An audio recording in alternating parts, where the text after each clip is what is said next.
Durante 40 años me senté en las sombras del Tribunal Supremo, transcribiendo cada uno de los pecados de los criminales más peligrosos.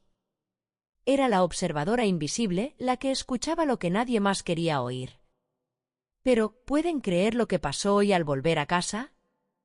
Mi propia llave no giraba. La puerta se abrió para mostrarme a la nueva esposa de mi hermano, Raquel, luciendo su colgante de oro y una sonrisa de depredadora. Con un cinismo aterrador, me dijo que mi hermano estaba en coma y que ella era mi nueva tutora legal. A partir de ahora, yo controlaré tu insulina, me siseó al oído. Ella cree que soy una vieja indefensa, pero olvidó un detalle crucial. Sigo grabando cada palabra. Escucha hasta el final para descubrir cómo puse a esta víbora en su lugar, y no olvides suscribirte para más historias de justicia y redención. La llave de latón se hundió en la cerradura y se detuvo en seco. Me quedé allí, en mi propio porche, con la bolsa de la farmacia en la mano, sintiendo como el cilindro me rechazaba.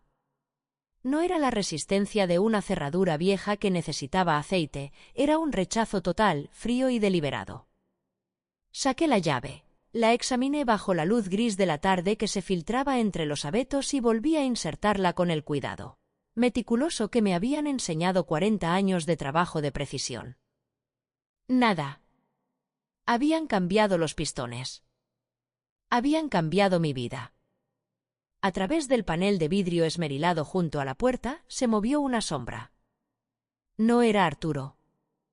Conocía el paso de mi hermano, el arrastre particular de su pie izquierdo desde la operación de cadera, esa forma de inclinar el hombro. Este movimiento era fluido. Sin prisas. La sombra se movía como el agua antes de una resaca, suave en la superficie, pero con una fuerza colosal debajo. Dejé la bolsa de la farmacia a mis pies.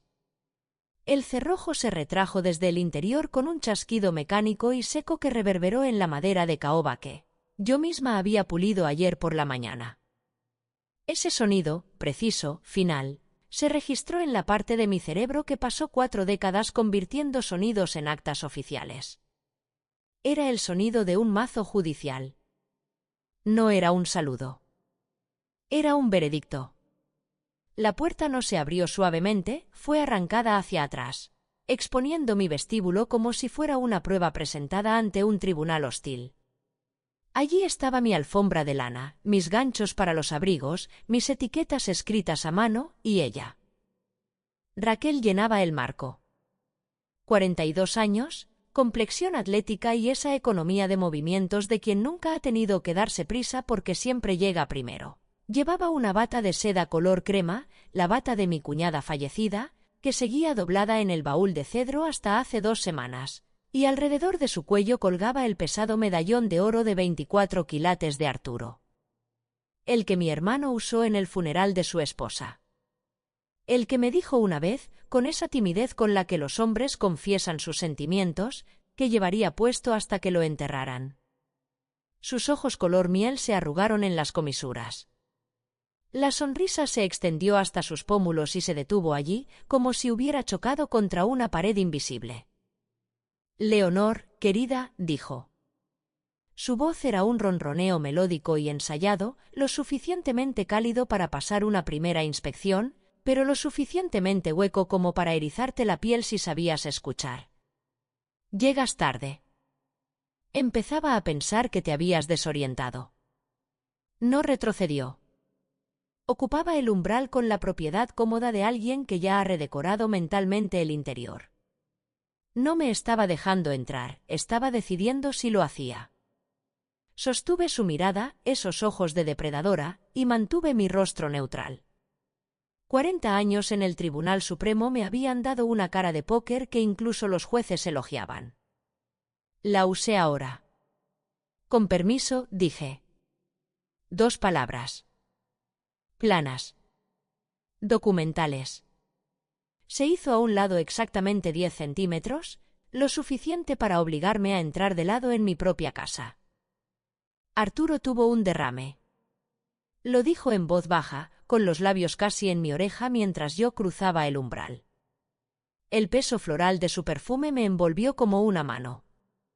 Ya no olía a té Earl Grey y papel viejo, su perfume, denso y agresivo, ya había colonizado la entrada.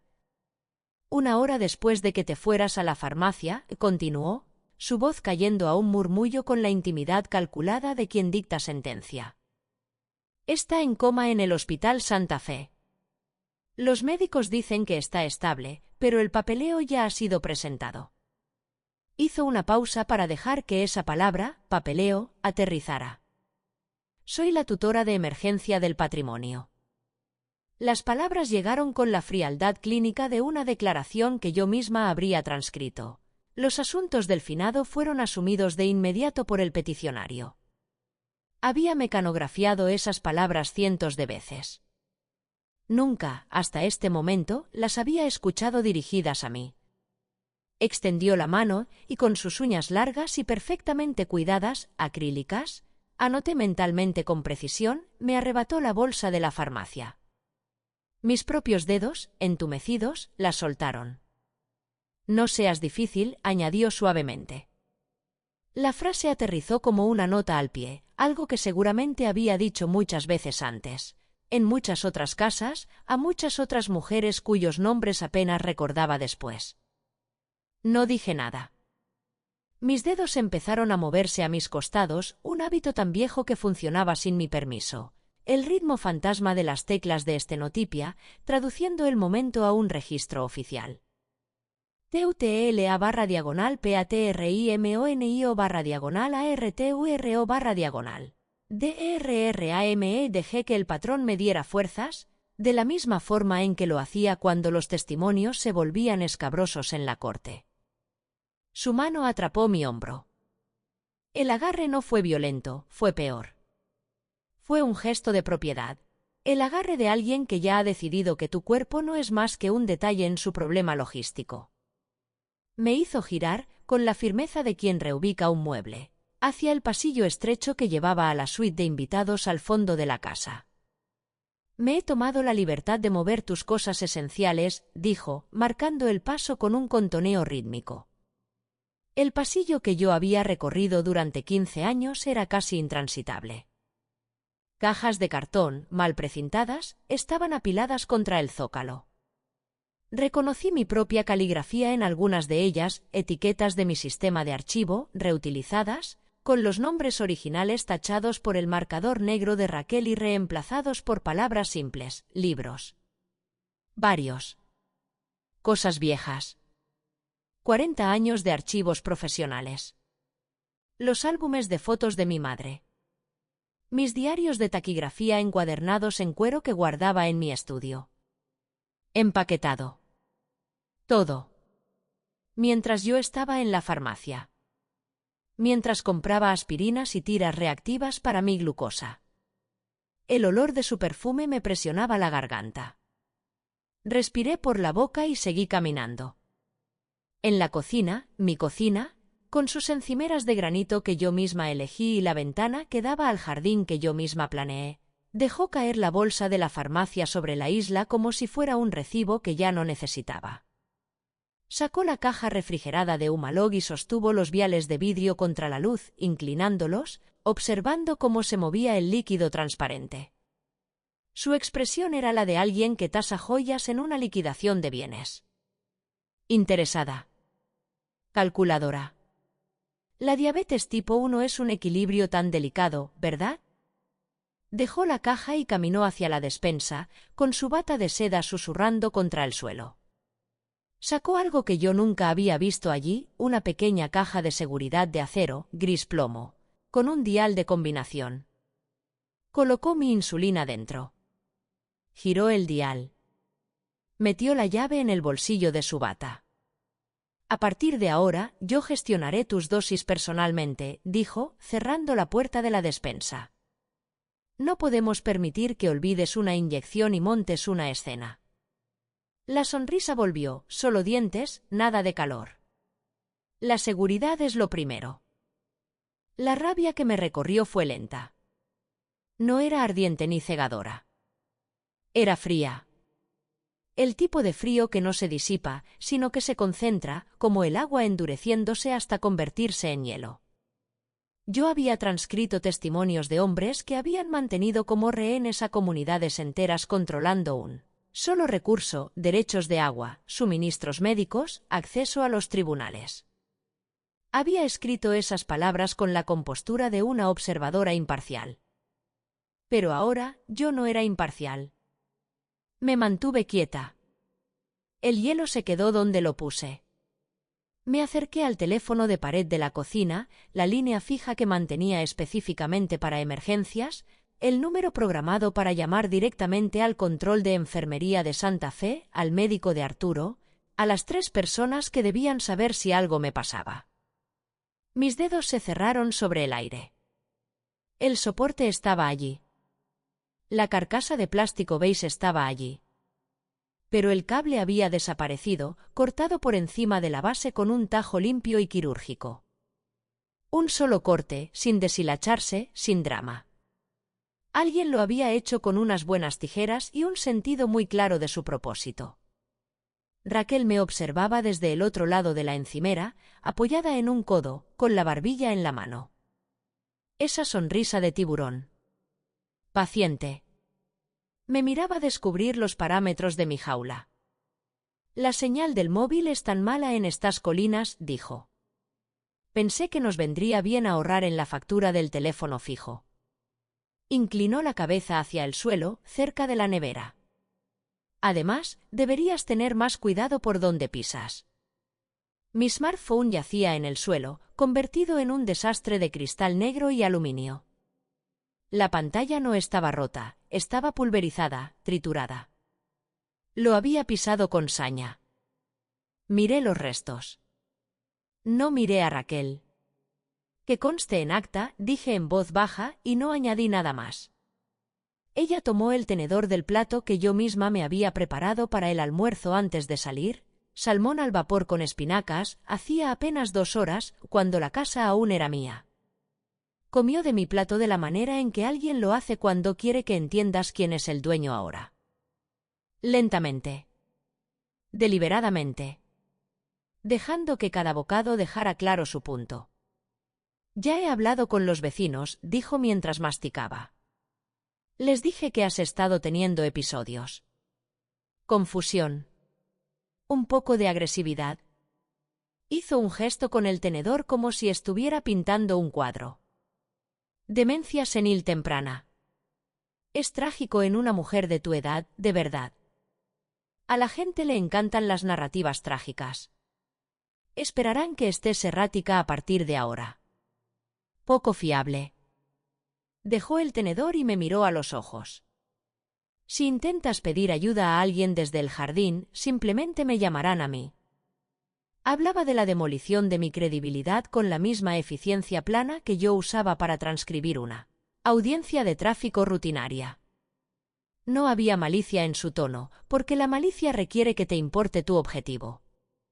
A Raquel yo no le importaba. Yo solo era un obstáculo procesal. Me quedé allí, ante la encimera de la cocina, con las manos entrelazadas, sintiendo toda la arquitectura de lo que había construido. La tutela. La insulina. El teléfono. Los vecinos preparados con su historia. El alguacil, habría un alguacil, siempre lo hay, en su nómina. Ya lo había hecho antes. Varias veces, en varias casas, con varias mujeres cuyos nombres probablemente guardaba en una lista, no por sentimiento, sino por hábito profesional. Pero había olvidado una cosa. Me había dejado en la habitación. Caminé hacia mi estudio. El escritorio de caoba estaba desnudo. Me detuve en el umbral y miré la superficie vacía como un cirujano miraría un instrumento que falta, con el reconocimiento frío y funcional de que el problema ahora era significativamente más complejo. Mi máquina de estenotipia, la Stentura 8000 LX profesional que había usado durante la última década de mi carrera, se había ido. No la habían movido a un lado, no estaba en el suelo. Se la habían llevado. La lámpara seguía en pie. El tapete de cuero seguía allí. El espacio vacío donde la máquina había vivido durante 15 años era una herida de bordes limpios. Raquel apareció en la puerta detrás de mí, escuché su bata antes que sus pasos. ¿Esa ruidosa máquina de escribir? Se quitó una escama de salmón de entre los dientes con una uña impecable. Está en el garaje. Esta es ahora una casa de curación, Leonor. Su voz se suavizó con un tono de compasión sintética. No más ruidos metálicos. El silencio te vendrá bien. Me di la vuelta y la enfrenté. La miré durante 3 segundos exactos con esa mirada de grabación que no parpadea y que había puesto nerviosos a tantos abogados defensores durante décadas. No dejé que viera lo que estaba sucediendo detrás de mis ojos. Gracias, dije. Firme. Deliberada. Precisa. Algo parpadeó en sus ojos color miel. No fue duda, todavía no, sino la primera vacilación microscópica de un depredador que se encuentra con una presa que no retrocede. Lo cubrió con su sonrisa de tiburón y se marchó. A través de la ventana de la habitación de invitados, sosteniendo la cortina, vi aparecer un coche de la oficina del alguacil en la entrada circular. Un coche blanco, con una estrella dorada polvorienta en la puerta. El conductor bajó sin prisas, un hombre con el abdomen flácido y los movimientos lentos y autocomplacientes de quien no ha tenido que correr en mucho tiempo. Se ajustó el cinturón. Miró hacia la casa. Raquel salió al porche con su bata de seda, y la mirada que intercambiaron no fue la de un vecino preocupado consultando por una residente en apuros.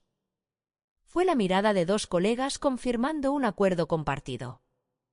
Él le hizo un pequeño gesto con la cabeza.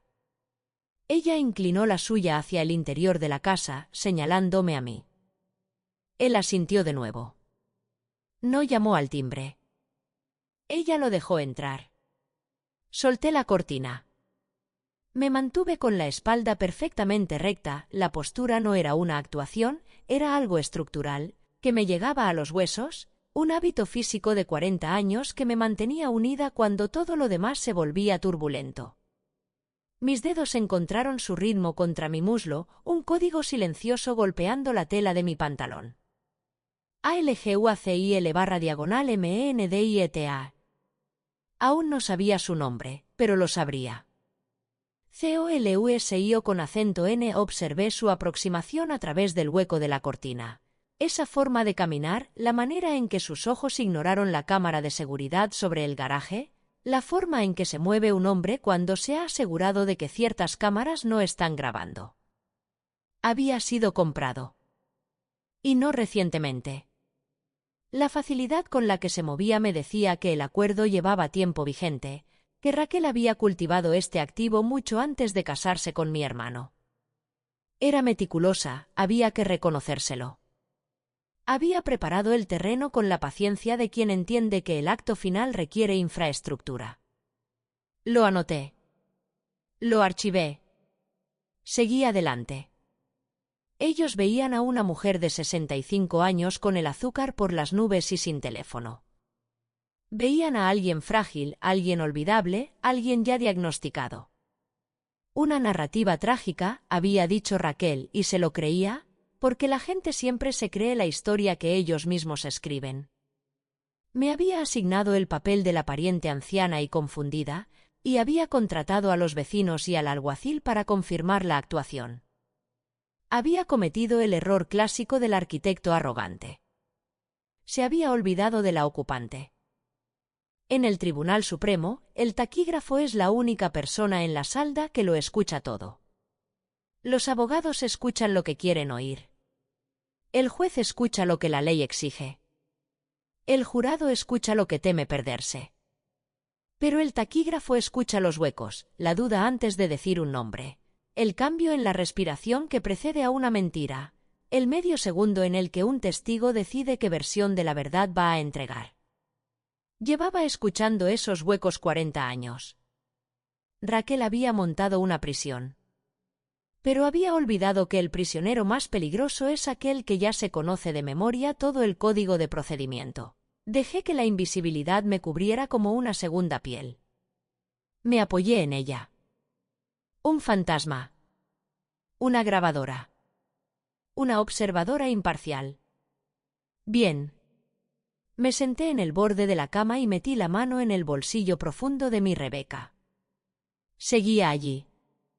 El glucómetro digital de repuesto, una unidad secundaria que guardaba en mi bolso para viajar, más pequeña que la principal, la que Raquel no había pensado en inventariar cuando revisaba mis vulnerabilidades farmacéuticas. Error suyo, no mío. Lo sostuve con ambas manos y forcé la costura del compartimento de las pilas con la uña, como había abierto cientos de soportes atascados a lo largo de los años. Se abrió con limpieza. Dejé caer las 2 pilas AAA en mi palma y las puse sobre la colcha, a mi lado. El compartimento era lo suficientemente ancho. Lo suficientemente profundo. Arranqué una tira fina de la esquina del bloc de notas de la mesilla, ella lo había dejado allí, probablemente ni se dio cuenta, lo que me decía algo sobre su falta de atención a los detalles que también archivé. El papel era fino pero servía. Lo alisé sobre mi rodilla. Mi mano estaba firme. Esto, por encima de todo, no fallaba. Había escrito bajo presión en salas de justicia donde los testimonios eran tan grotescos que los propios abogados tenían que apartar la vista. Había transcrito confesiones que hacían enmudecer a todo el público.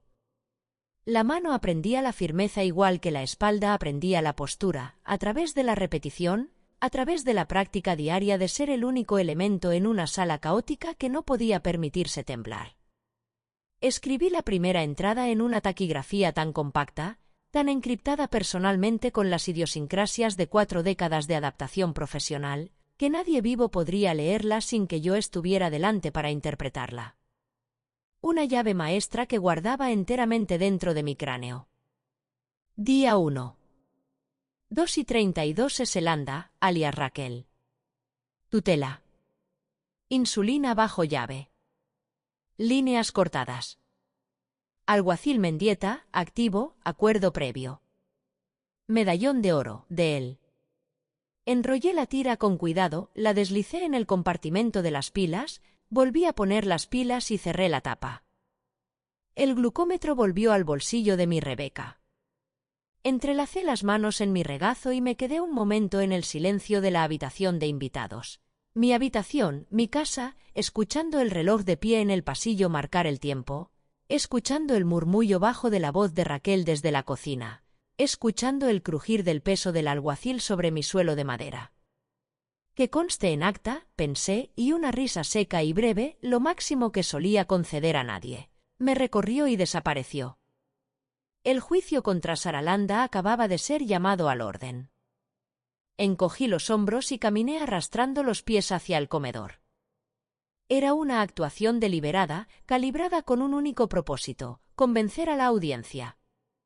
Había pasado 4 décadas en las salas de justicia estudiando el teatro del engaño. Testigos que se esforzaban demasiado por parecer tranquilos.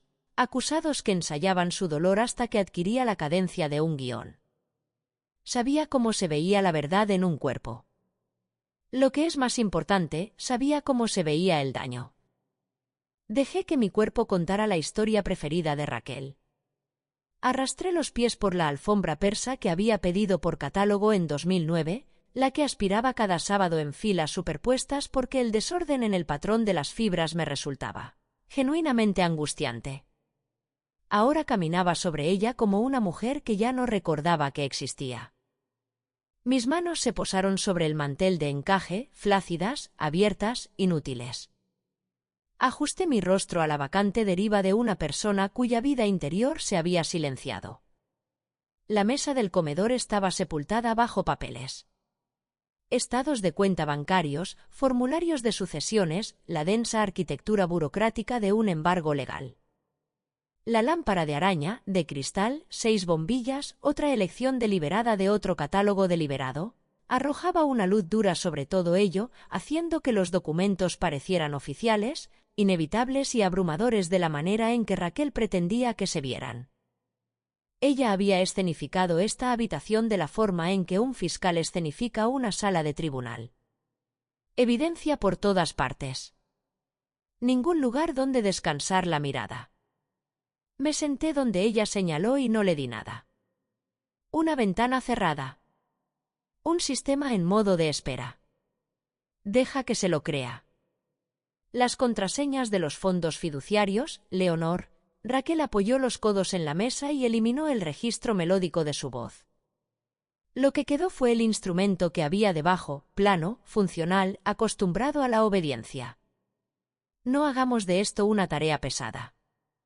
Sostenía una sola jeringuilla de Humalog entre dos dedos, con la aguja vertical, captando la luz de la lámpara. No la ofrecía. La exhibía. De la manera en que un joyero exhibe algo que no puedes pagar, con el entendimiento de que el deseo es una forma de apalancamiento. Observé la aguja. No pude evitar por completo observar la aguja.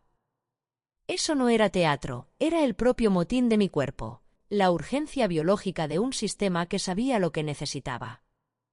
Mi azúcar en sangre había estado subiendo desde la tarde, desde que ella encerró los viales en esa caja de acero. Podía sentir el cambio, la niebla particular y fea de la hiperglucemia asentándose sobre mis pensamientos como una gasa, ralentizando la señal entre lo que observaba y lo que procesaba. Si quieres la medicina, dijo, moviendo la jeringuilla exactamente 1 centímetro más lejos de mi alcance, necesito los códigos de acceso administrativo. Ahora. El intercambio era eficiente. Había reducido mi legado profesional de 40 años, la seguridad financiera de mi hermano y mi propia conciencia continua a un único intercambio transaccional, y lo había hecho de la manera en que lo hace una estafadora competente, eliminando todo el marco emocional hasta que solo quedaba la mecánica bruta. Dame esto. Recibe aquello. No lo compliques. Dejé que mis ojos se desviaran ligeramente de su rostro, hacia la ventana, hacia la nada. Dejé que mis manos temblaran sobre el mantel. No dije nada. El dolor de cabeza llegó con la crueldad metódica de algo que se ha estado gestando durante horas y ha decidido, finalmente, que ha esperado lo suficiente. Se instaló detrás de mis ojos, la firma específica y palpitante del azúcar en sangre subiendo más allá del rango que mi cuerpo podía compensar. Conocía esta sensación de la misma forma en que los viejos marineros conocen una calidad particular de viento. 40 años gestionando la tipo 1 me habían dado un sistema meteorológico interior, y esto era la advertencia barométrica antes de que algo estructural cediera. Mi visión empezó a nublarse en la periferia. Los bordes de la habitación se suavizaron, las 6 bombillas de la lámpara adquirieron halos. Los cubiertos frente a mí captaron la luz y parecieron multiplicarse. Alcancé el vaso de agua, lo alcancé de verdad, porque mi boca se había quedado seca como la ceniza, y mis dedos fallaron en el agarre. El cristal tartamudeó contra el mantel. Raquel se volvió hacia el alguacil Mendieta con la expresión de una mujer que presenta un caso que ya ha ganado. ¿Ves, Mendieta? Su voz llevaba la tristeza fingida de alguien que representa preocupación para una audiencia de uno. Apenas puede mantener la cabeza erguida. Es exactamente como te dije. Me señaló con una mano abierta, como un curador señalando una pieza de exhibición. Está perdiendo el contacto con la realidad. Dejé caer la barbilla medio centímetro. Dejé que mis párpados se sintieran pesados. Y escuché. Las botas del alguacil pesaban sobre mis suelos de madera, una afrenta específica y particular que anoté y archivé. Se acercó al aparador donde Raquel había colocado un documento, una declaración de incapacidad, preimpresa, con espacios en blanco para la firma de un testigo. No lo leyó. Lo miró de la forma en que un hombre mira algo con lo que ya ha estado de acuerdo antes de que se lo enseñen. Luego buscó un bolígrafo en el bolsillo de su camisa. Intenté alcanzar el vaso de agua de nuevo. Mis dedos resbalaron visiblemente. Raquel se movió con la gracia fluida y coreografiada de una mujer que había ensayado este momento. Apareció a mi codo, cerrando su mano sobre la mía contra el cristal, guiándolo a mis labios. Su agarre era aplastante, no lo suficiente para dejar marca, pero sí lo exacto para comunicar la realidad del acuerdo. Ya, arrulló, con la voz afinada para los oídos del alguacil, cálida, solícita y completamente sintética. Él garabateó su firma al pie del documento. No levantó la vista. Bebí el agua. Mantuve mis ojos desenfocados y dejé que ella sostuviera mi mano contra el vaso. Testigo, Mendieta. Firma, obtenida. Fecha, anotada. Hora, anotada. En la taquigrafía dentro de mi cráneo, el registro crecía. La noche se asentó sobre la casa. El reloj de pie en el pasillo marcó las 8, luego las 8:30, con el carillón tragado por el espeso silencio de la oscuridad de bosques de las lomas. Afuera, los abetos absorbieron lo último de la luz gris y se convirtieron en formas, luego en sombras, y después solo en la sugerencia de peso contra el cielo. Raquel se retiró a la suite principal, la habitación de mi hermano, sus cosas, su espacio, con la propiedad sin prisas de alguien que ya ha completado el papeleo de una herencia. Dejó la puerta entreabierta. Ya fuera por descuido o como un mensaje, no podía estar segura. Así que archivé ambas posibilidades y no actué sobre ninguna hasta tener más datos. Desde la sombra del pasillo, observé. Realizó su ritual nocturno con la intimidad particular y descarada de alguien que ha olvidado o nunca registró, que puede ser observada. Abrió el cajón de la mesilla de noche de mi hermano y apartó sus gafas de lectura. Destapó un suero y lo aplicó en su garganta con movimientos ascendentes. Examinó su rostro en el espejo del tocador con la expresión fría y evaluadora de alguien que ha aprendido a tratar su propia apariencia como un activo que debe mantenerse.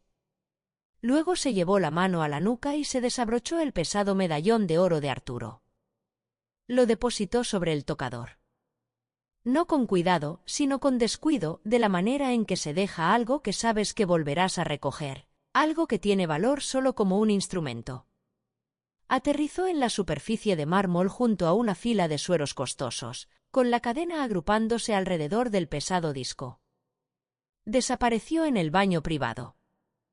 La ducha comenzó con un siseo, las tuberías en las paredes apretándose y soltándose, y el sonido llenó la suite y se desbordó por el pasillo. Entonces empecé a moverme. En el bolsillo de mi Rebeca, entre mis dedos, estaba el microtransmisor. Lo había encontrado esa tarde en el pequeño compartimento con cremallera de mi bolsa de viaje, la bolsa que Raquel había pasado por alto cuando inventarió mis pertenencias porque buscaba fármacos y dispositivos electrónicos, no equipos audiológicos. El transmisor era un componente de mi audífono de alta ganancia de emergencia, un dispositivo que había comprado hacía 3 años cuando Arturo empezó a hablar más bajo. Lo había desmontado al tacto, en la oscuridad, mientras la voz de Raquel viajaba a través de la pared desde la cocina, y había trabajado con la memoria muscular de 40 años de mantenimiento técnico en maquinaria de precisión. Mis dedos, aunque rígidos en las articulaciones, el frío hacía eso, lo había estado haciendo durante una década, se movieron con la exactitud de la larga práctica. Usé una delgada lima de uñas de plata del tocador del baño de visitas, prestada y devuelta sin incidentes. Utilicé el borde fino para encontrar la costura en la parte trasera hueca del medallón, oro, pero no macizo, una pieza decorativa sobredimensionada, y la abrí con presión incremental hasta que hubo un hueco lo suficientemente ancho. El transmisor entró. Lo presioné contra la superficie interna y apliqué el adhesivo, una pequeña gota del tubo de compuesto de unión de grado profesional que usaba para reparar el borde de cuero de mi estuche de taquigrafía. Se mantendría a temperatura ambiente indefinidamente. Cerré la tapa trasera. Dejé el medallón sobre el tocador. A 6 centímetros del borde. Había medido la distancia con la articulación de mi pulgar antes de tocarlo. Lo devolví a la misma posición. Estaba de vuelta en la sombra del pasillo antes de que cesara el chorro de la ducha.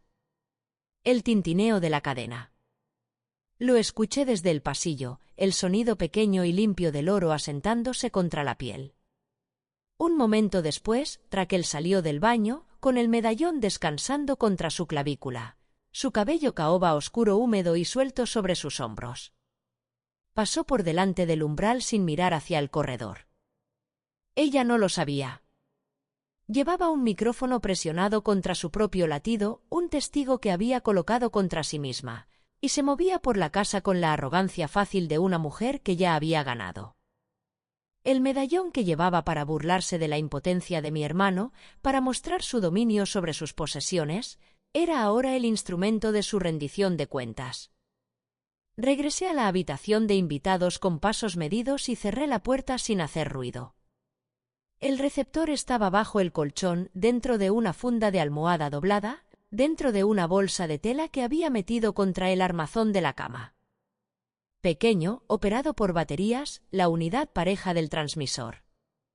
Los había adquirido hacía 3 años para un propósito que nunca anticipé necesitar, y los había guardado en mi bolsa de viaje por la precaución específica y habitual de una mujer que pasó su carrera en salas donde la información era la única moneda que importaba. Me puse el auricular en el oído derecho. Estática, y luego la estática aclarándose, la acústica de la suite principal, el sonido ambiente de una habitación, la respiración de Raquel. Entonces sonó un teléfono. El teléfono prepagó. Ella respondió al segundo tono. «Soy yo», dijo. La voz era diferente ahora, el registro melódico eliminado por completo, el calor desaparecido, la voz de una mujer hablando con un colega sobre un proyecto que procedía según lo previsto. Reconocí el registro, era la voz de alguien que no estaba siendo presenciado por nadie. Me senté en el borde del colchón. Mi columna encontró su línea, vértebra por vértebra, la postura profesional reafirmándose sin mi instrucción consciente. Estaba de vuelta en la corte. El testimonio estaba a punto de comenzar. El alguacil ya firmó. La voz de Raquel crepitaba a través del transmisor con la nitidez de la proximidad, estaba caminando, lo que significaba que el medallón se movía, lo que hacía que la transmisión variara ligeramente en calidad, pero no en contenido. Lo escuché todo, liquidaremos las cuentas de México para el viernes. Alcancé el papel de taquigrafía. Mi mano ya se estaba moviendo. En cuanto a Arturo. Una pausa, los médicos dicen que está en estado vegetativo. Otra pausa, no de duda, sino el compás de alguien que organiza una lista. Una vez que la escritura esté transferida, firmaremos la orden de no reanimación y lo desconectaremos. Limpio y legal. Su voz no cambió de registro cuando lo dijo. Sin bajar a un susurro, sin pausa para registrar el peso de lo que estaba describiendo. La vida de mi hermano, la extinción de mi hermano, entregada en el mismo tono que se usa para discutir el cierre de una propiedad. Leonor no tardará mucho en seguirle. Un accidente diabético en una casa llena de escaleras. Muy triste. Ya mostraba síntomas. Números de ruta. Números de cuenta. El nombre de un banco en las Caimán. Un segundo nombre, el nombre real del agente inmobiliario, distinto de cualquier alias que hubiera estado usando. Los recitó en secuencia, y su cómplice los repitió, y ella confirmó cada uno.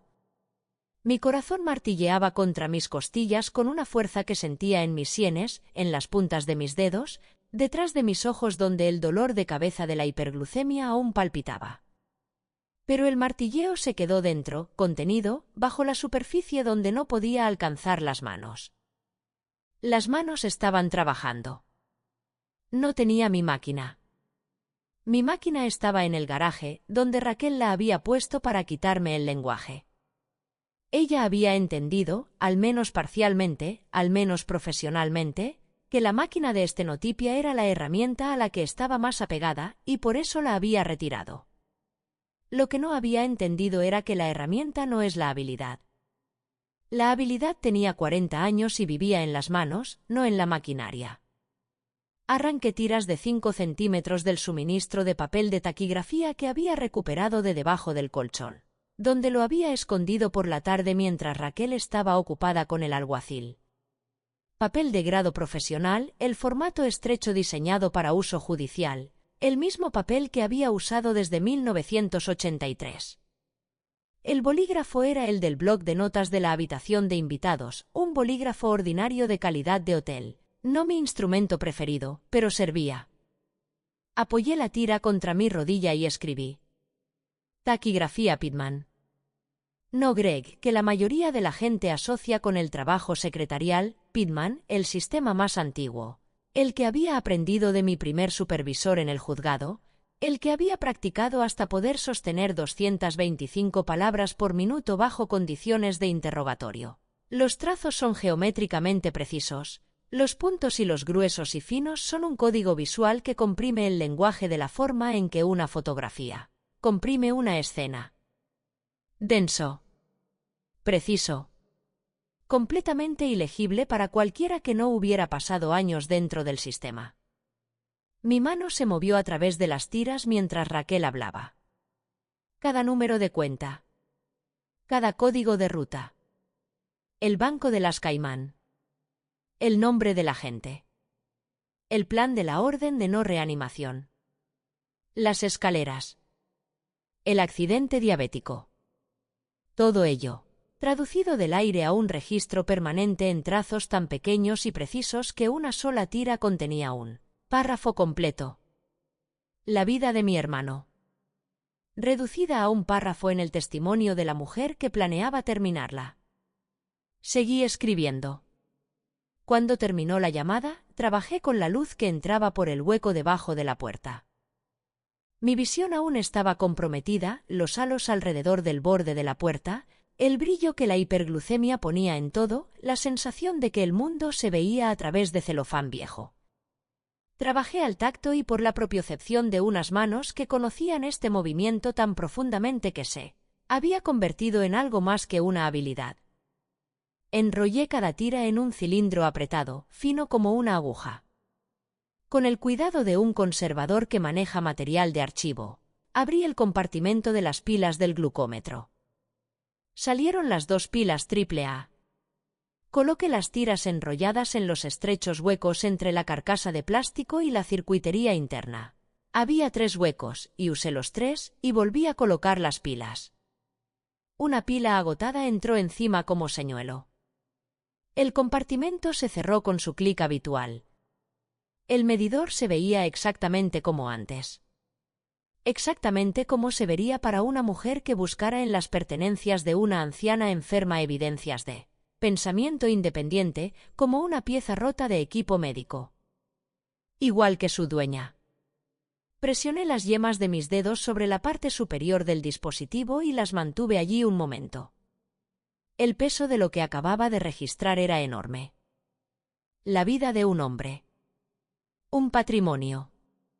Evidencia de conspiración, extorsión y asesinato premeditado. Todo ello comprimido en un cilindro rodante de taquigrafía dentro de un glucómetro roto en el bolsillo de una mujer que estaba, según una declaración de incapacidad firmada, ya no capacitada para gestionar sus propios asuntos. La ironía era tan precisa que habría sido una buena nota al pie. La puerta golpeó la pared con un estrépito que me puso completamente erguida antes de que hubiera registrado conscientemente el sonido. Raquel estaba en el marco, a contraluz del pasillo, con el medallón captando la luz desde detrás de ella. Parecía una silueta, todo forma y nada de detalle, y en la planitud de la imagen pude ver el modelo sobre el que había estado trabajando todo el tiempo. La figura dominante en la puerta, el cuerpo llenando el marco, la entrada diseñada para establecer la escala y la disminución. Me senté en el borde del colchón. Dejé mis manos descansando sueltas en mi regazo. El agente inmobiliario estará aquí a las 9 de la mañana, dijo. Sus ojos color miel se movieron por la habitación en un inventario lento, el bloc de notas en la mesilla, el glucómetro en la mesa lateral, la pila de papel de taquigrafía doblado, yo. Nada pareció alarmarla. Vio lo que esperaba ver, una mujer pequeña, de pelo gris, que se quedaba sin opciones y sin azúcar en sangre. Vas a ser una chica muy colaboradora. Sus ojos completaron su circuito y volvieron a mi rostro. Sostuve su mirada y no le di nada. «Duerme un poco», dijo. «Necesitarás tus fuerzas para firmar tu renuncia a la vida». Dejó la puerta abierta. Otro mensaje. Otro recordatorio de que las paredes aquí eran suyas. Esperé hasta que sus pasos llegaron a la suite principal. Luego alcancé el bolsillo de mi Rebeca y confirmé, al tacto, la presencia del glucómetro. Las transcripciones estaban intactas. La evidencia estaba presente. El juicio contra Saralanda acababa de adquirir su prueba principal. Cerré los ojos y dejé que mi columna me mantuviera erguida en la oscuridad, y trabajé en mantenerme viva hasta la mañana. El aire en mis pulmones sabía a fruta fermentada. Lo reconocí, el dulzor interno y empalagoso de la cetoacidosis, la firma metabólica de un cuerpo consumiéndose a sí mismo por combustible. Lo había probado una vez antes, en 1998, cuando una dosis mal calculada me había puesto en la UCI durante 2 días. Conocía la progresión de la misma forma en que conocía la estructura de un escrito de apelación. Primero las náuseas, luego el dolor de cabeza, después el deshilachado del campo visual y finalmente, si la insulina no llegaba, los riñones comenzarían su secuencia de apagado. Tenía horas. Quizás menos.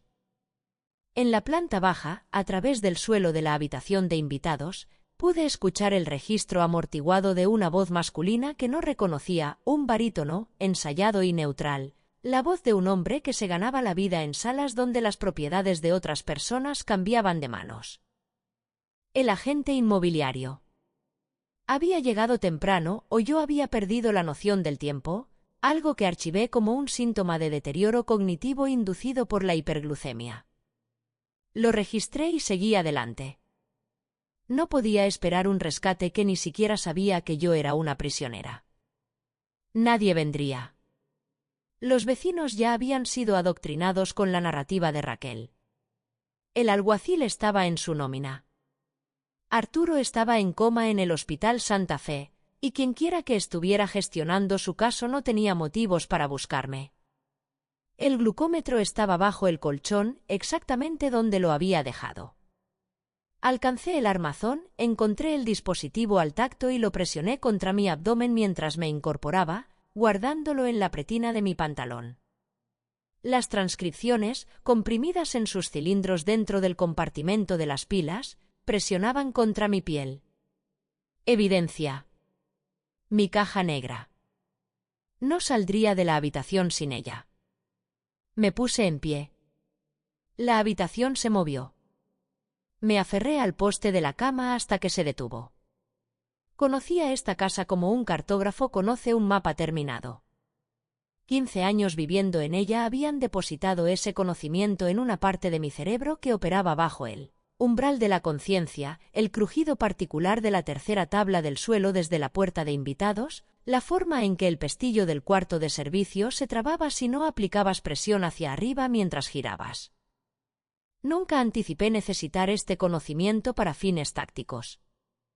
Lo usé ahora sin sentimentalismos. Evité la tabla que crujía, aunque mi cadera protestó con un estallido agudo que absorbí sin expresión. Me moví por el pasillo superior con la quietud medida de una mujer que alguna vez fue la única persona en una sala llena de abogados cuyo trabajo era hacer ruido, y que había aprendido que el silencio no es la ausencia de actividad, sino la disciplina de la misma. El cuarto de servicio al fondo de la planta baja. El olor a abrigos húmedos y botas de jardín me golpeó, caucho, tierra fría y el fantasma de la hierba recién cortada. Mis botas, las que tenían barro seco en la suela izquierda. Evidencia de una vida que aún era mía.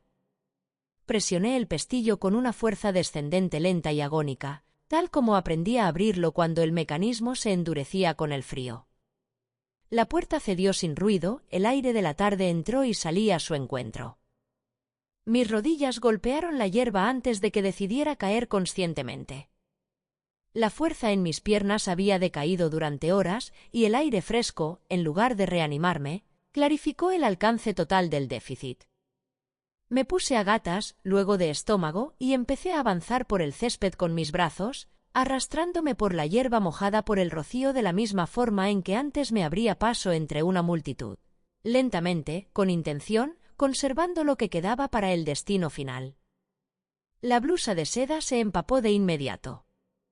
El frío era total, cara, antebrazos, pecho contra el suelo empapado. Era consciente de ello de forma clínica, desde una ligera distancia, como si monitoreara una situación que requería documentación en lugar de emoción. La cerca estaba a unos 12 metros. Más allá, la propiedad del vecino, un teléfono funcional, la capacidad de formar una frase coherente y ser creída. El césped parecía expandirse mientras avanzaba. Mi visión pintaba la hierba en verdes y grises pixelados, señal de un sistema que empezaba a fallar. Mi corazón hacía algo mal, demasiado rápido, irregular. Seguí adelante. El primer reflector me golpeó como un impacto físico. Luces altas, desde el camino de servicio. Se encendieron sin previo aviso, inundando el jardín con el blanco frío y clínico de una iluminación de interrogatorio. Me quedé inmóvil con la mejilla contra el lodo, cada instinto diciendo para ahí sigue simultáneamente, produciendo una quietud absoluta. El motor diésel ya estaba en marcha, escuché la vibración a través del suelo. Había estado estacionado allí. Esperando. ¿Raquel lo había apostado en rotación o me había visto salir? La planificación era minuciosa. También archivé eso. Una puerta se cerró de golpe. El sonido era pesado, metálico y totalmente familiar. Lo había escuchado fuera del juzgado durante 4 décadas. Cerré los ojos. Los abrí. Permanecí muy quieta en el barro. ¿Vas a algún lado, Leonor? Es un poco tarde para una caminata por la naturaleza. La voz del alguacil estaba cargada con la crueldad particular de un hombre a quien alguien más le ha dado sus líneas, y las entrega como propias. Diversión perezosa. El placer de un hombre cuyo poder ha sido tan garantizado que la burla no le cuesta nada. No me ofreció la mano. Se agachó y me agarró del brazo con la fuerza casual de quien recoge un objeto del suelo, hundiéndome el pulgar en un punto preciso sobre el codo. Me puso en pie de un tirón. El dolor fue agudo e inmediato, y mis piernas, obligadas a sostener peso sin previo aviso, flaquearon. No emití ni un sonido. Activó el micrófono de su hombro sin soltarme. Raquel, la tía está deambulando otra vez. La encontré junto a la cerca. Una pausa. Traigo a la pobrecita de vuelta. La voz que respondió fue indistinta, el registro de Raquel, confirmación. Caminó conmigo hacia la casa con el agarre propietario de quien ya se siente dueño de la propiedad. Mi mano libre confirmó que el glucómetro seguía en mi cintura. Intacto. Me empujó por la puerta trasera con un empujón eficiente entre los omóplatos, y me sostuve de la isla de la cocina con ambas manos. La iluminación empotrada era un asalto físico, blanca, plana y diseñada para no dejar nada en la sombra. La habitación se ordenó lentamente, la encimera de granito, la caja de seguridad en la despensa, el agente inmobiliario en la mesa con su maletín abierto, un hombre con traje barato y ojos que registraron mi entrada como si registraran un mueble. Bajó la vista de inmediato. Raquel estaba junto a la isla. La escritura de donación estaba extendida en el centro, un fajo de papeles con pestañas indicando las líneas de firma. Una pluma estilográfica descansaba paralela al borde con precisión. Lo estás haciendo mucho más difícil de lo que tiene que ser, dijo ella. Sus ojos color miel eran diferentes ahora. La actuación se había desmoronado, la calidez manufacturada, la sonrisa de tiburón con su fingido interés. Lo que quedaba era el depredador en el acercamiento final, cuando la máscara ya no vale la energía. Quería la línea de meta. Estaba muy cerca. Siéntate, dijo, y no fue una pregunta. Me desplomé en la silla. Desplomarse es la palabra exacta. Mi cuerpo, que había operado durante horas por pura terquedad estructural, reconoció sus límites. Me aferré a los bordes de la silla y sentí que la habitación giraba. Las caras de Raquel y del alguacil se movían en mi visión periférica con el vaivén nauseabundo de imágenes, vistas a través de un vidrio deformado. Mi respiración se había vuelto superficial, mi corazón trabajaba demasiado. Su ritmo no era limpio. Apreté el asiento de la silla. Mis nudillos se pusieron blancos. Ahora no, me instruí. Todavía no. Resiste. Raquel se acercó. Su sombra cayó sobre mi regazo, su perfume, espeso, floral, agresivamente sintético, presionando contra el sabor metálico que se había asentado en mi lengua. Metió la mano en la caja de seguridad. El vial final de Humalog. Lo sostuvo entre sus dedos a 5 centímetros del suelo. El vidrio captó la luz con un destello frío. La insulina en el interior era clara, la respuesta exacta al problema molecular que ocurría en mi cuerpo. Lo mantuvo allí y me miró. El alguacil ya redactó el informe, dijo ella, y su voz había caído al registro de un alegato final. Un suicidio trágico. La desesperación por su diagnóstico. Una mujer confundida, sola, incapaz de lidiar con la situación. Inclinó el vial un solo grado, una demostración. Un desliz de mis dedos y la medicina se pierde. Serás un recuerdo para el amanecer. Miré el vial. No estaba actuando. La mirada era real. Ella se inclinó. El perfume floral se combinó con el sabor metálico del miedo en mi boca de una manera insoportable. Lo registré todo para los investigadores. Firma la escritura, dijo. Firma la transferencia del fideicomiso. Hazlo y te daré la inyección. Hizo una pausa. Puedes vivir tus días en una instalación agradable y tranquila. Te mantendrán cómoda. O puedes morir en este suelo, jadeando, mientras observamos. Me tendió la pluma con la certeza de quien ha ofrecido este binomio antes.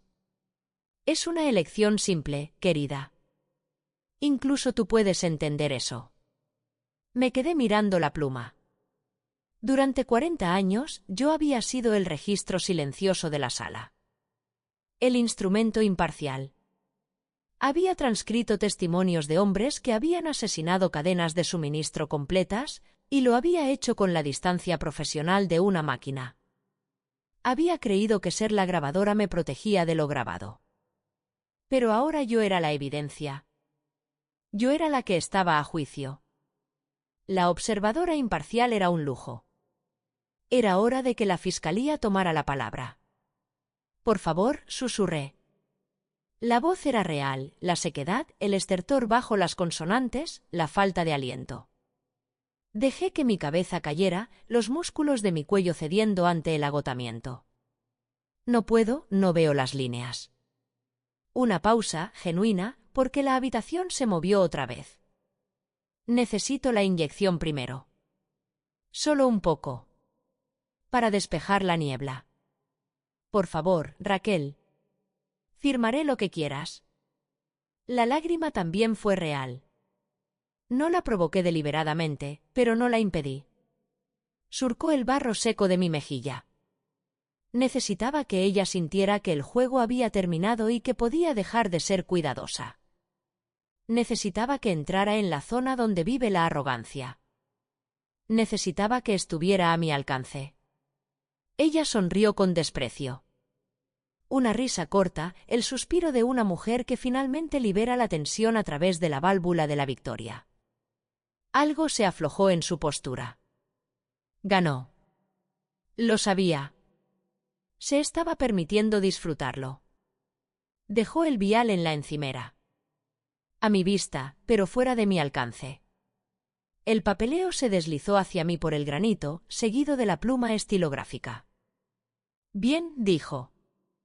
Firma primero y te daré lo suficiente para mantener tu corazón latiendo. Agarré la pluma. Mi mano temblaba. El temblor era genuino, el costo físico de la hiperglucemia, del frío, del miedo. La punta tocó el papel, el temblor se transmitió a la página y entonces se detuvo. De la misma forma en que la máquina de estenotipia dejaba de temblar en el momento en que mis dedos encontraban su posición. La mano se estabilizaba cuando el trabajo era real y el acta estaba abierta. Memoria muscular más antigua que el miedo. Levanté la vista. Los ojos miel de Raquel estaban a 15 centímetros de los míos, observando la pluma, esperando la firma, saboreando el momento. Estaba tan cerca que podía ver cada trazo de su rímel. Sostuve su mirada.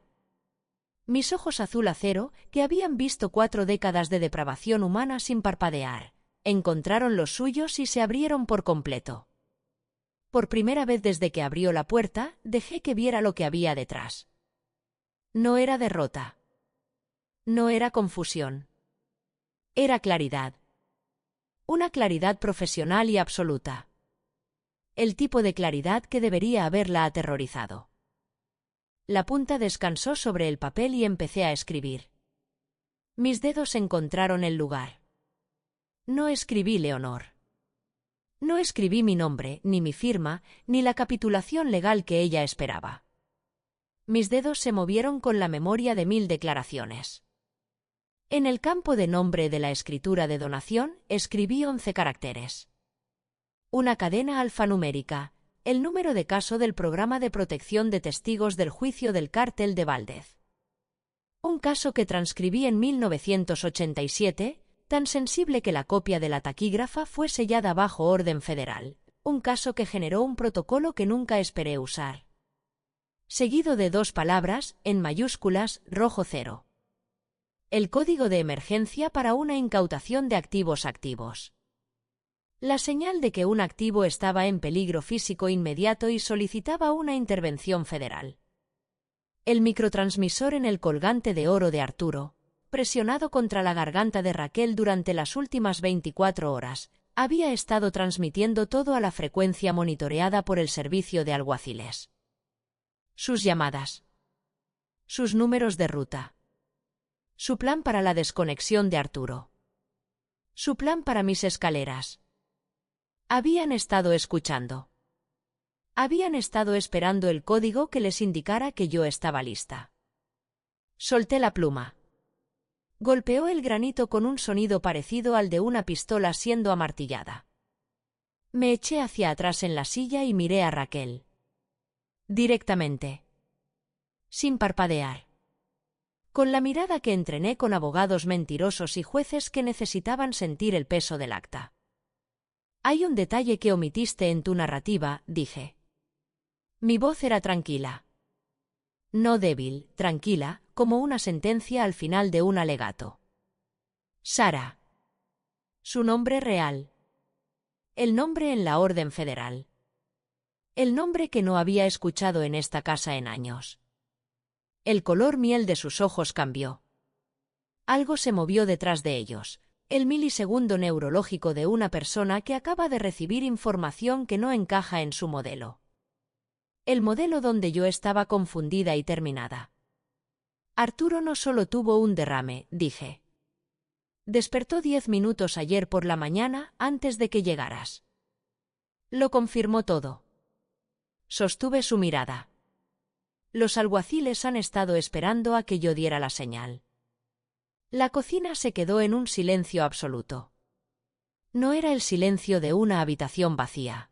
Era el silencio presurizado de una sala en la que cada persona presente acababa de recalcular su posición simultáneamente. El agente inmobiliario levantó la vista de su maletín por primera vez desde que me habían empujado por la puerta trasera. La mano del alguacil Mendieta dejó de moverse sobre su cinturón. El brazo de Sara, extendido hacia la encimera, con los dedos flotando sobre el vial de insulina, se quedó perfectamente inmóvil, suspendido sobre el azulejo, congelado en la postura de un depredador cuya presa acaba de revelarse como algo completamente distinto. Ella miró el papel. Miró los caracteres en el campo de nombre. Miró el código que no era su escritura de propiedad y no era mi rendición. Su rostro adquirió el color de la leche cortada, esa palidez específica y sin sangre de una mujer que acaba de comprender toda la geometría de lo que ha construido. Y ve por primera vez con qué profundidad puede volverse en su contra. Cada llamada telefónica que hizo con el medallón en su garganta. Cada número de ruta que recitó. Cada plan que narró con la confianza casual de alguien que creía que el único testigo en la sala ya estaba neutralizado. Ella no me había neutralizado. Se había grabado a sí misma. Directamente en mi archivo. Maldita perra, siseo. La máscara depredadora, la sonrisa de tiburón, la voz melódica, el calor manufacturado, había desaparecido, disuelta en el ácido del pánico real, y lo que había debajo era algo más crudo y menos controlado, el gruñido de una mujer que nunca, en todos sus años profesionales, se había encontrado con una situación de la que no pudiera salir. Sus dedos se contrajeron hacia mi garganta. El tiempo se agotó. El mundo se volvió blanco. Las ventanas de la cocina no se rompieron. Romper es una palabra equivocada. Las roturas implican un proceso, el fallo incremental de una estructura. Las ventanas se vaporizaron. Un instante cristal, al siguiente una espectacular pulverización horizontal de fragmentos y aire desplazado por la fuerza concusiva, de granadas aturdidoras que llegaron simultáneamente a cada marco exterior. El sonido fue un golpe físico que comprimió el aire en mi pecho y aplastó mis pulmones. Yo había cerrado los ojos con fuerza medio segundo antes del impacto, no por premonición, sino por la preparación específica y reflexiva de una mujer que había pasado su carrera anticipando el momento en que un procedimiento cambia de registro. La luz blanca golpeó mis párpados y volvió rojo el interior de mi visión. Conté. 1000.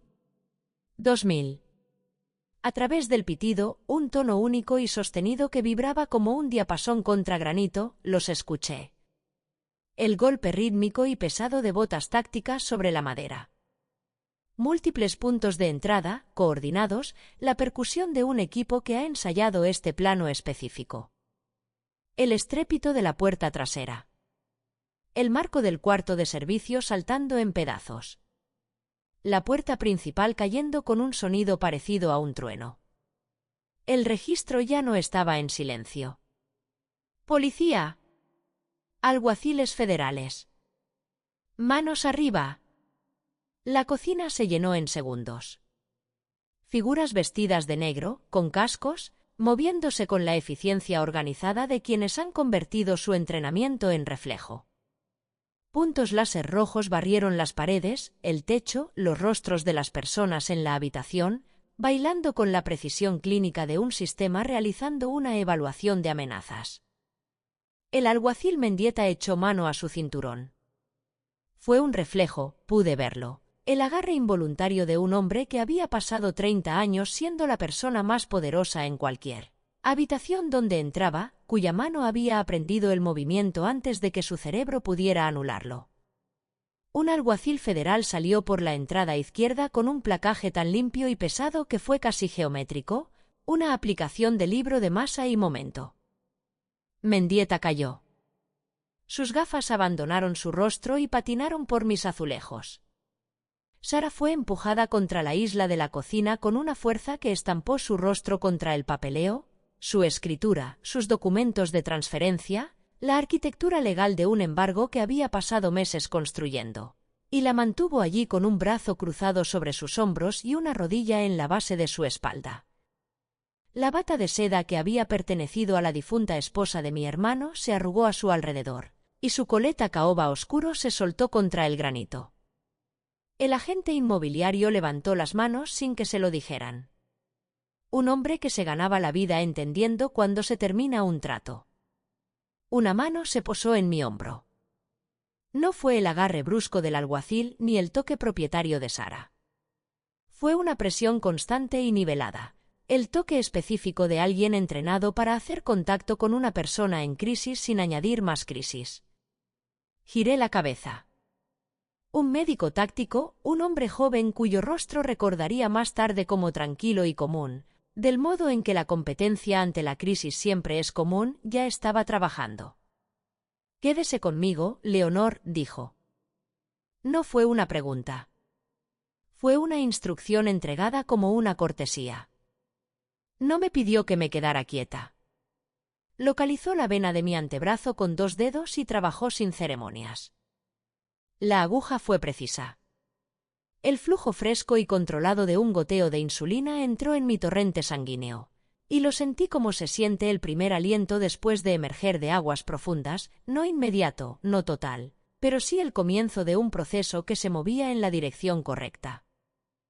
El dulzor al fondo de mi garganta, la firma cetoacidótica que había estado respirando durante horas, empezó a retroceder.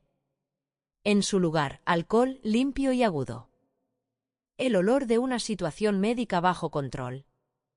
El olor de una crisis adquiriendo personal competente. Dejé que mis ojos se cerraran por exactamente 3 segundos. Luego los abrí. Tenía trabajo que terminar. Levanté la mano. La línea de la vía seguía el movimiento, con la bolsa balanceándose en el soporte portátil del médico. Señalé hacia la encimera donde mi glucómetro yacía junto a la caja de seguridad volcada. El alguacil a cargo, un hombre con un rostro que parecía tallado en algo más duro que el material estándar, todo planos rectos y economía de expresión, recogió el dispositivo. Me miró. Hice un movimiento de torsión con la mano, el gesto de abrir un compartimento, y él comprendió. Encontró la costura, aplicó presión y la tapa de las pilas se soltó. En lugar de pilas AAA, una cascada de cintas de papel se derramó sobre la encimera de granito. Delgadas, blancas, fuertemente enrolladas, con los bordes de cada tira precisos y limpios. Salieron en secuencia, desenrollándose ligeramente en el aire viciado de la cocina, un archivo físico extendiéndose por la encimera como evidencia en un procedimiento que acababa de pasar de lo encubierto a lo formal. El alguacil federal recogió la tira más cercana y la desenrolló. La sostuvo bajo la luz y leyó. Sus ojos se movieron rápido. Había visto taquigrafía antes, o le habían advertido que podría encontrarla.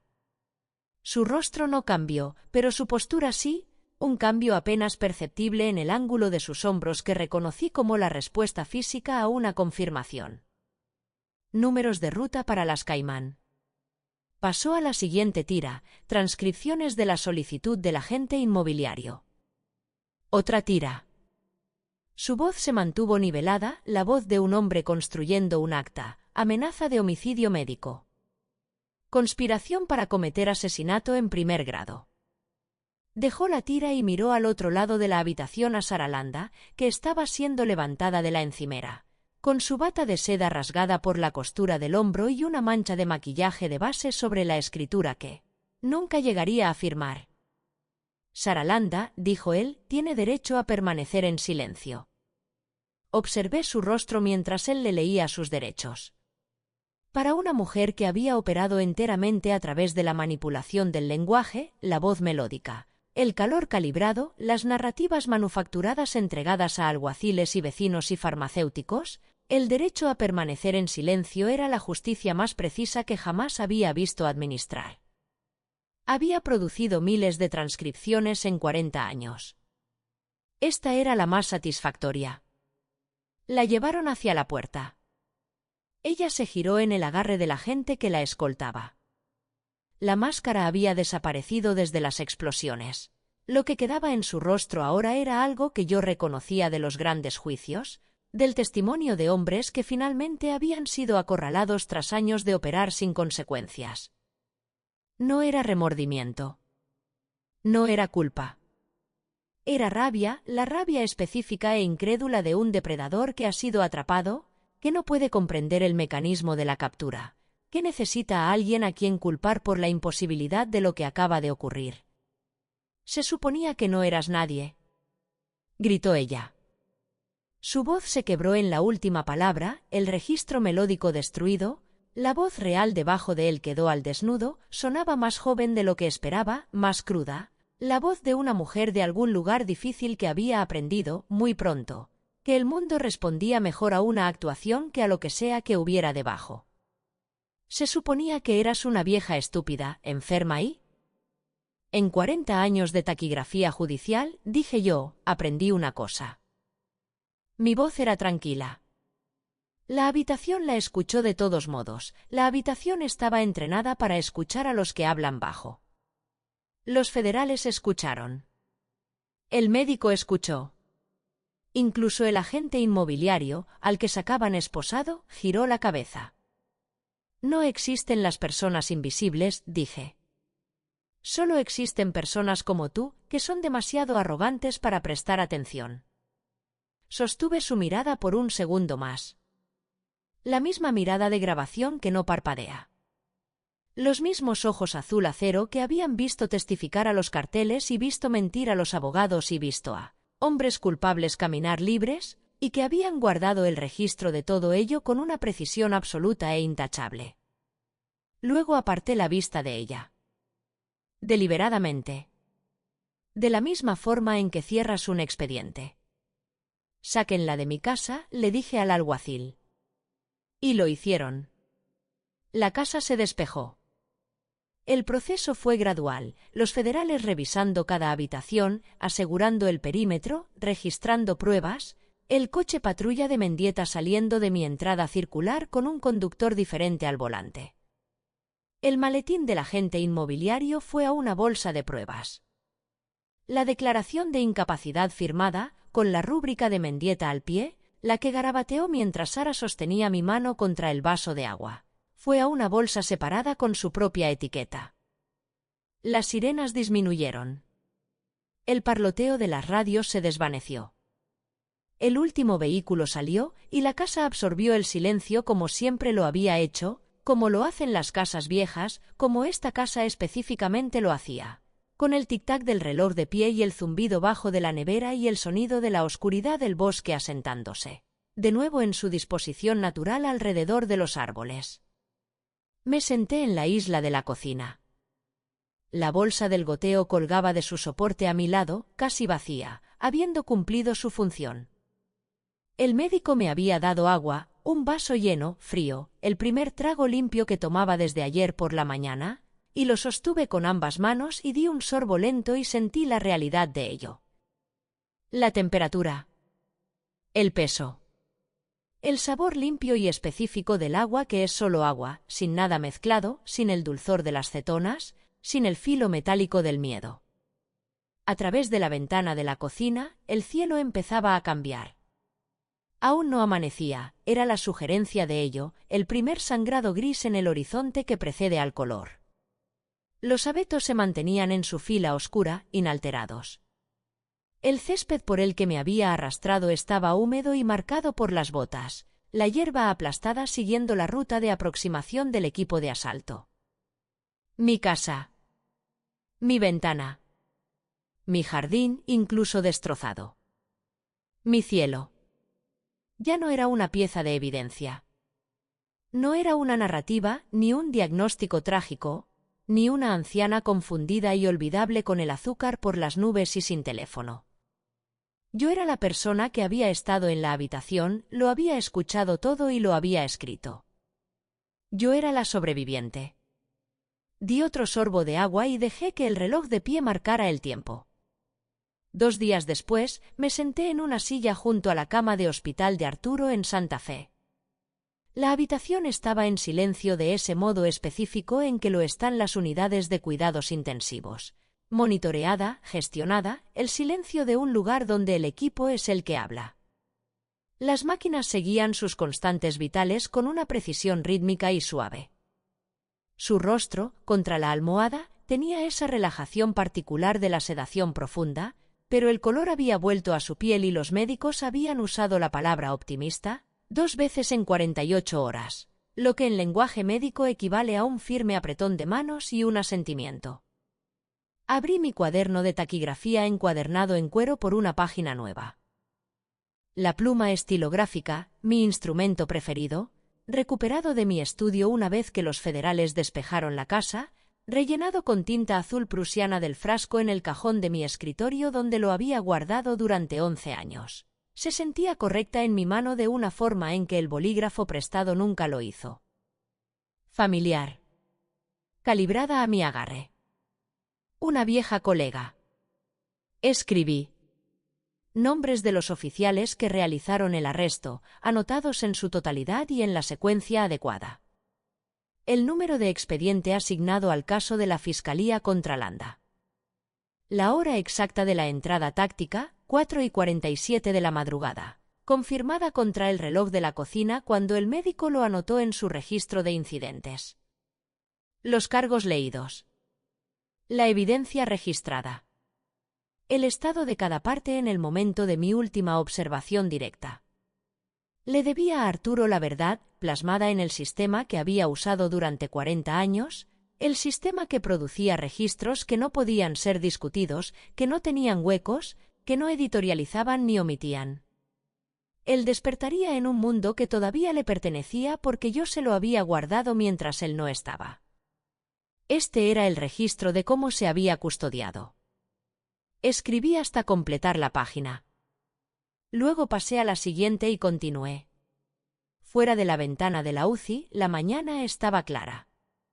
Una claridad específica, de alta presión, que llega después de las tormentas, cuando la atmósfera ha sido lavada y la luz no tiene humedad que la difumine. Entraba por la ventana en una columna precisa y angulada, cayendo sobre el cuaderno y yo trabajaba en ella, con mi mano moviéndose al ritmo que el contenido requería, firme y sin prisas. Escribí hasta haberlo registrado todo. Al volver a casa, caminé directamente a mi estudio.